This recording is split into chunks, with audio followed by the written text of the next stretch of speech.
அந்த மாதிரி அனைவருக்கும் வணக்கம். நேர்களால் நான், நேர்களுக்காக நான்.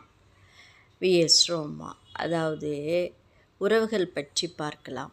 உறவுகள் என்பது மனித வாழ்க்கையின் மிக முக்கியமான ஒரு பகுதி. இது ஒரு தனி மனிதனின் மகிழ்ச்சி, வளர்ச்சி மற்றும் மனநலத்திற்கு அடிப்படையாக அமைகிறது.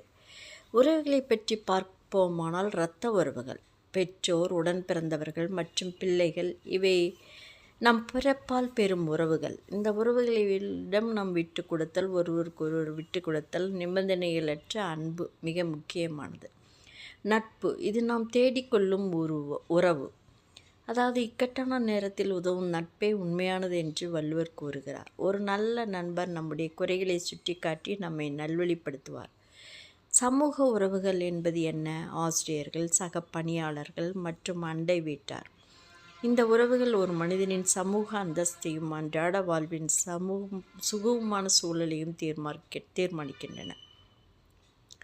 உறவுகளை மேம்படுத்த வழிமுறைகள் இருக்கின்றது. அதற்காக நேரம் ஒதுக்க வேண்டும். பிஸியான வாழ்க்கையிலும் அன்புக்குரியவர்களிடம் நேரத்தை செலவிட வேண்டும். மற்றவர்கள் சொல்வதை முழுமையாக காது கொடுத்து கேட்க வேண்டும்.